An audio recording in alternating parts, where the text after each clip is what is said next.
Morning, everyone. Without any delay, we will start our second unit first session in this live today. That is shear force bending moment. Today we will see the introduction to this shear force and bending moment.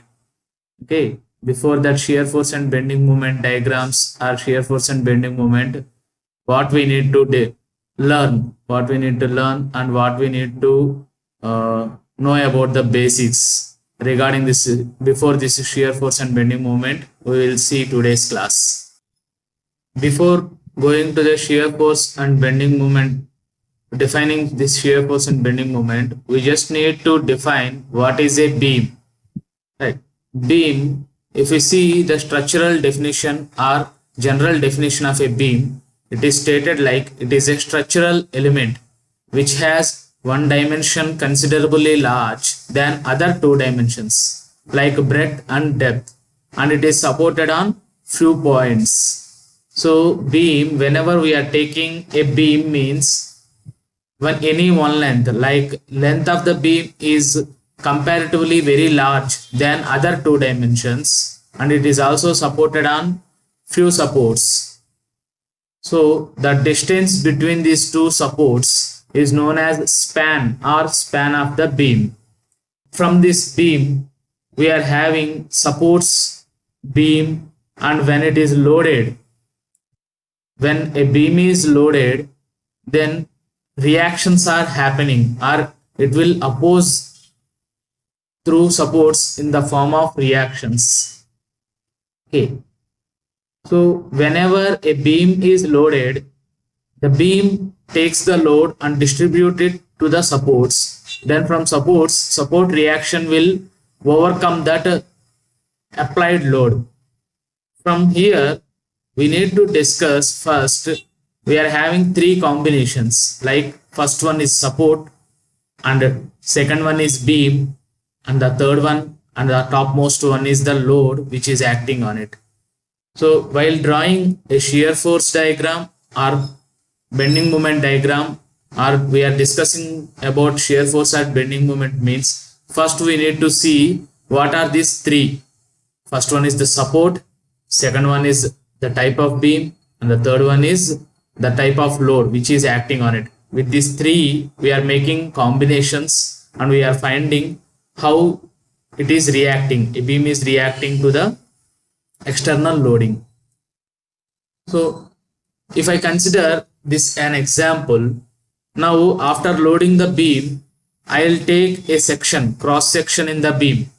If I take this cross section, due to this external load, there is a shearing force and a force causing movement or bending in the beam will occur at the same cross section. So at this cross section, a shearing force will occur, or a shearing force which is an internal resistance acts on the body or acts on cross section. At the same time, beam tries to bend. So the bending force which is responsible for this bending is also acts on that cross section.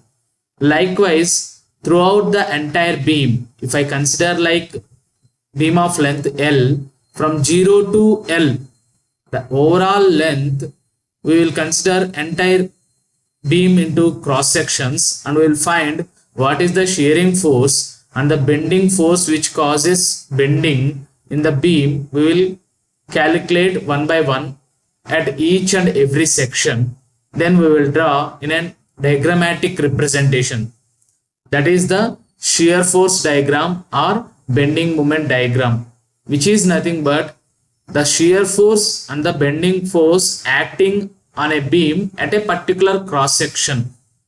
So we are drawing it in a diagrammatic representation throughout the length of the beam.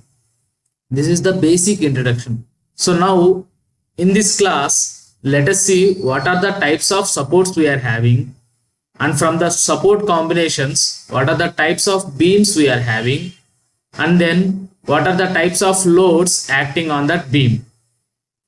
So first I'll go with types of supports.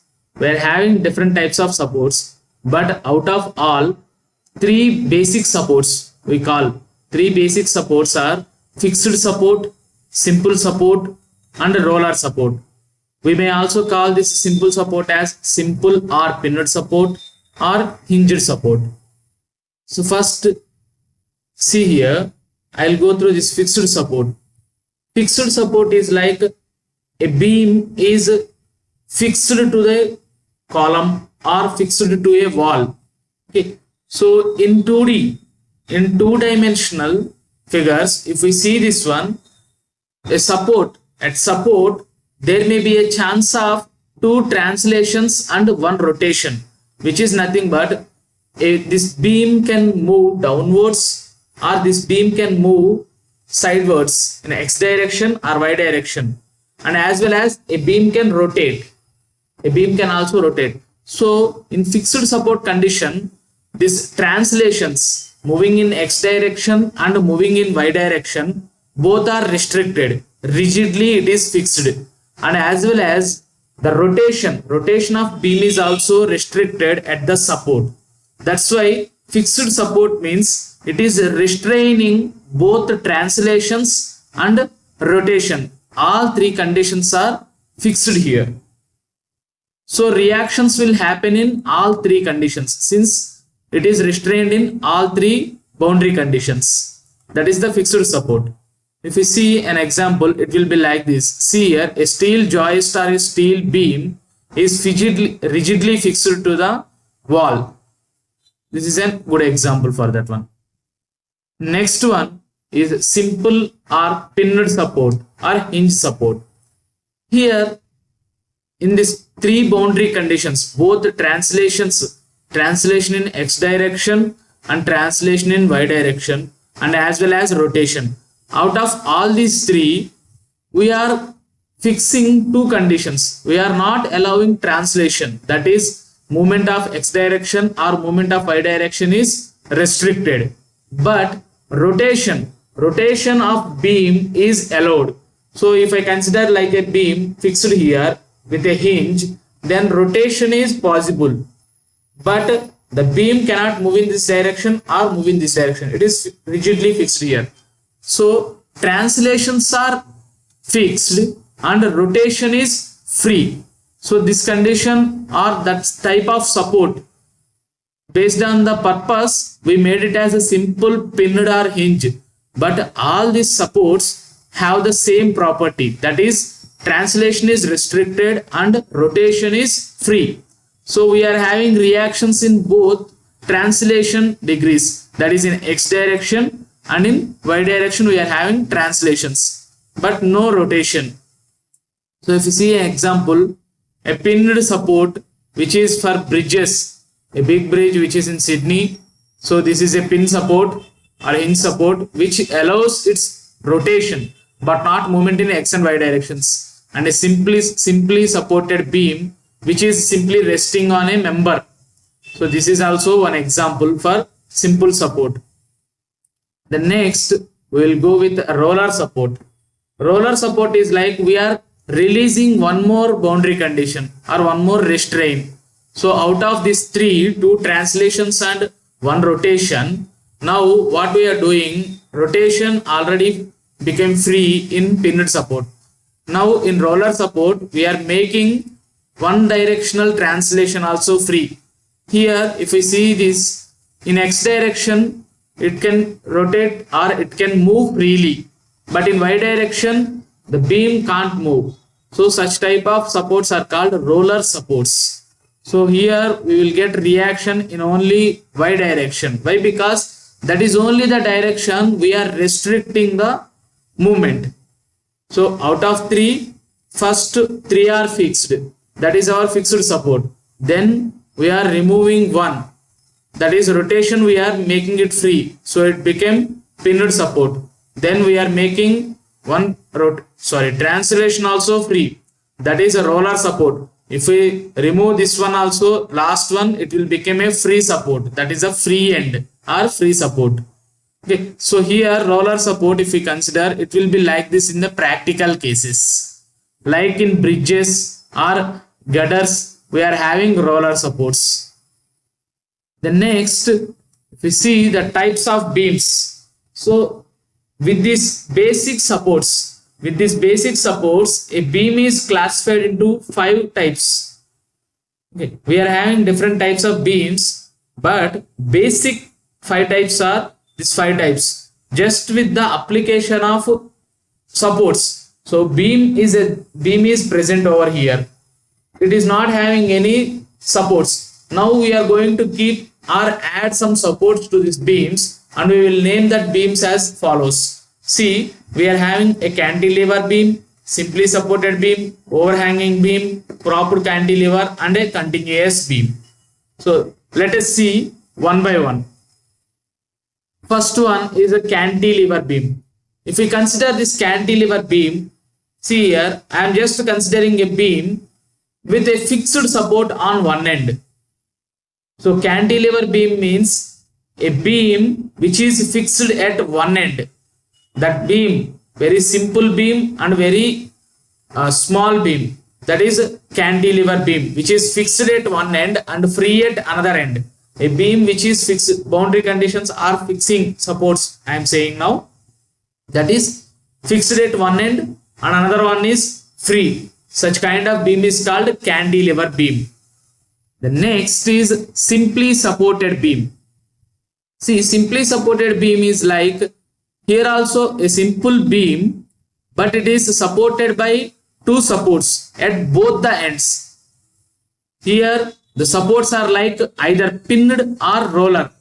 So pin at 2 ends. If a beam is supported at 2 ends with a pin support, here in first case pin and roller, and second case pin or a simple support, just a column over that a beam is placed. Likewise, the 3 conditions. Here this is a simple supported beam, means the simple supported beam is beam which is supported at both the ends with 2 simple supports or 2 pinned supports. That is a simply supported beam. In previous case we are having cantilever beam that is fixed at one end and free at other end. But here simple supported beam is like placed on simple supports at both the ends. The next one is overhanging beam. It is a kind of simply supported beam, but there is an extra portion. There is an extra portion beyond the support. So if we consider this here, between the supports, if beam is present only between the supports, which is nothing but if supports are present at both the ends, then it is simply supported beam. But if there is any overhanging portion or extra portion beyond the supports, so in first case we are having on right side certain portion is left out. In the second case we are having on left side certain portion is left out, and in the third case we are having certain portion is left out on both the directions. So that portion, with whatever the portion we left out here, this portion is called overhanging portion which is beyond the support. So this is the overhanging portion, and the overall beam is called overhanging beam. So whenever a beam is having overhanging portion, so that beam is called a overhanging beam. It is just like a simply supported beam but with overhanging portion. That is the second type of beam. Next one is the propped cantilever.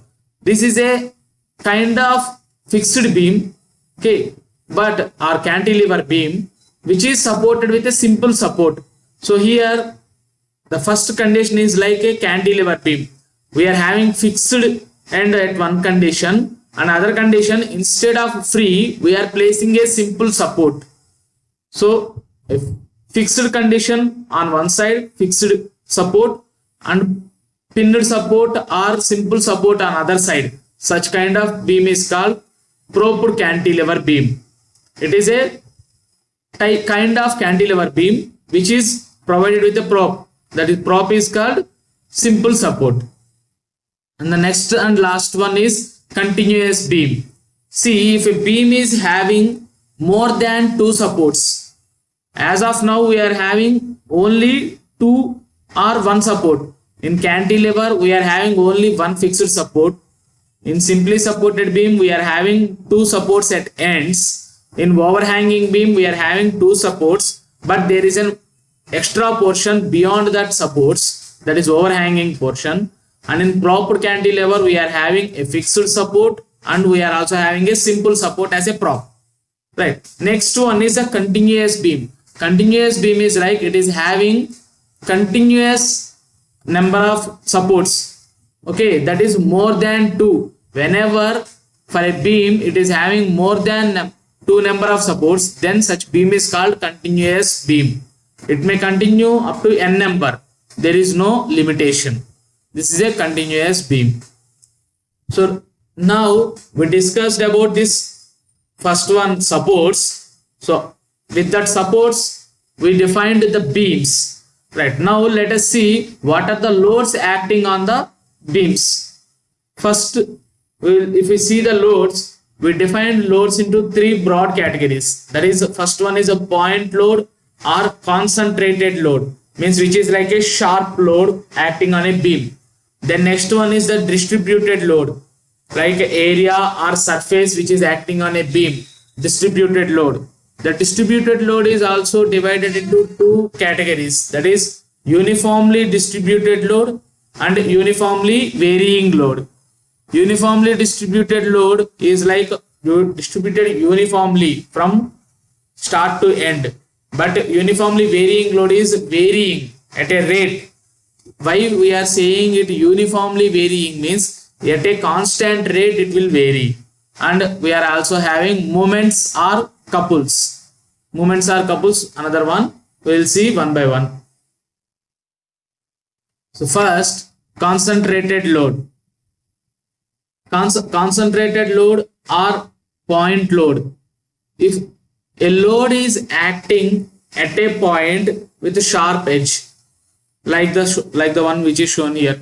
So if we see a fan, ceiling fan which is attached to a slab, that is a point load which is acting at a point and it is pulling down. That is a kind of point load. So likewise, whatever we are having point loads, that all point loads we will take it as a concentrated load. Concentrated load we will consider it, and action of this concentrated load we will consider for our analysis and determination of this shear forces and bending moments. Next one is uniformly distributed load. Uniformly distributed load means the overall load, we also call it as a surface loading. Overall load acts on the member in an uniform way. If we see this first case, here a 3 kilonewton per meter load is acting throughout the length of the member. There is no change. So if we consider at a sharp point, then it will be like 3 kilonewton at that point. But this 3 kilonewton per meter variation is acting throughout the length of the beam with the uniform rate. In the same case, if we see here on cantilever beam, a 2 kilonewton per meter load is acting. So this is not supposed to be act like at only one place or not throughout the beam. It may also act like at some places. If we see here, see a 3 kilonewton load is acting up to certain length. Then from there on 1 kilonewton per meter load is acting for certain length. So there may be a chance of acting at different lengths and different magnitudes. But the thing is like whatever the length or whatever the magnitude acting on the beam, that is perfectly uniform and it is overall uniformly distributed over the surface. This is the uniformly distributed load. So here we are having another type of distributed load, that is our uniformly varying load. So uniformly varying load is like it is varying with a constant rate. It is varying with a constant rate. Like if we see this first case, here it is 0, here it is 5. So here the load which is acting from here to here, from left to right, the load which is acting will increase in an uniform rate, like as a triangular form. So uniformly varying load means if we consider this point, a cross section at this point, load acting at that point is one magnitude. But if we consider at this cross section, the load acting at this point magnitude is different. So if we consider individual cross sections, load or magnitude of the load acting at that cross section is different. But overall, we will consider, if we consider this, the range or the variation of the load will follow a pattern in an uniform way. That's why we call it as an uniformly varying load. So see here, this first case is a 0 to 5, it is acting in a triangular form. Likewise, if we see this cantilever from 1 kilonewton per meter to 3 kilonewton per meter, load is acting in an uniform way. So which is nothing but 1 kilonewton per meter load is uniformly distributed. Then 0 to 2 kilonewton per meter is uniformly varying. We can also consider like this. But in general loading, I am saying like the load is acting from 1 kilonewton per meter to 3 kilonewton per meter. The next, if we see this example, this load is also, see in the third case, this load is also not supposed to continue from 0 to L, which is nothing but throughout the length. There is no condition like load should act on throughout the length. It should act at any place or it should act at any region. Sometimes it may be act from support to only 1 meter distance, or sometimes it may be act from support to support, that is from starting to end. So it can act anywhere, but the condition is like we have to consider the load and we need to resolve it. Next and the last one is moments or couples. Moment or couple is like complete rotational force. Complete rotational force, which is like a opposite forces acting. One force is acting upwards and another force is acting downwards at the same point. So it will cause rotation force or moment. If it is like this, then it will cause rotation like this. And if it is like this, it will cause rotation in this direction. So moments or couples are like rotations at that beam. See simple examples of moments here.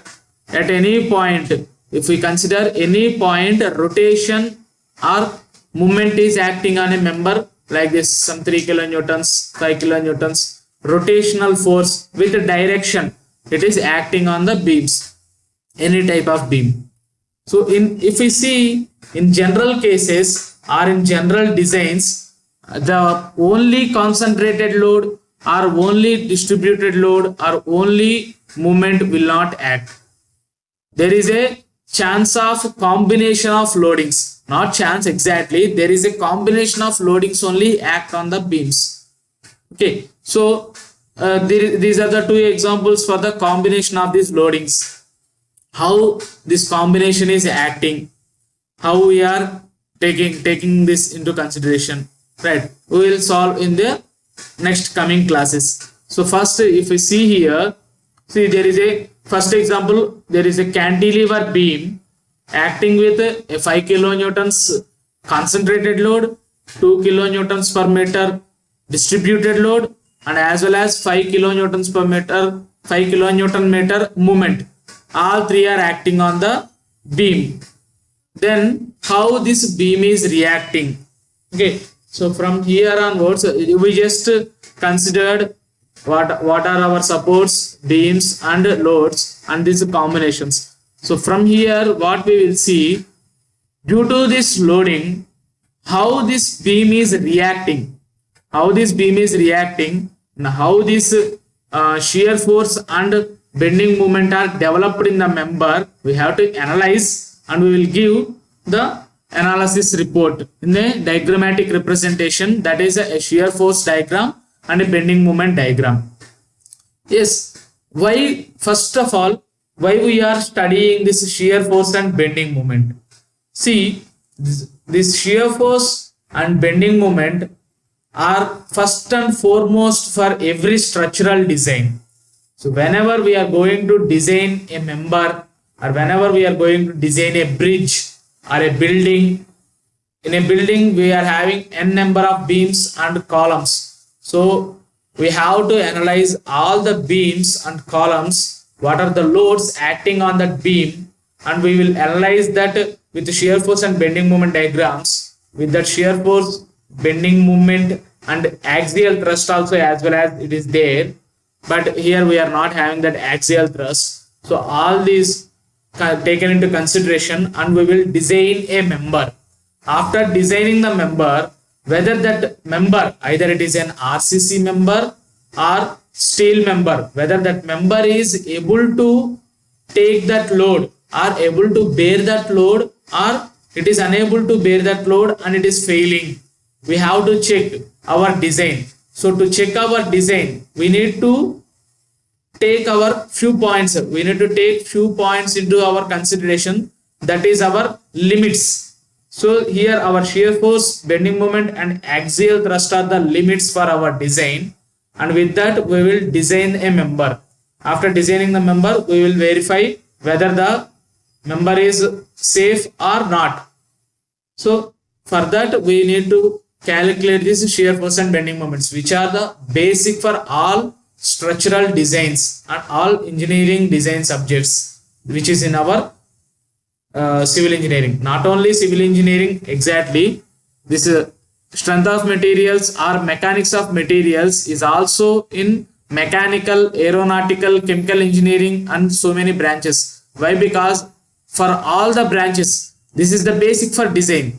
For mechanical engineering, if they are going to design a machine component, or if they are going to test for a machine component whether it is working or not, whether it is safe or not, then they need definitely this shear force, bending moment diagrams and this combination of loadings. For a civil engineer, if we are going to consider a building and we are going to construct a building, then we need to design this building. For that again shear force and bending moment are required. As well as for a aeronautical engineer, if they are going to design an aircraft or aircraft component, then also they need this same subject. So the strength of materials is not limited to one branch of engineering. It is a multi-streaming and multidisciplinary subject which is useful for all design engineering subjects. In this class we just discussed about what are the supports and what are the types of beams related to that supports, and what are the loads and load combinations, how they are acting on a beam.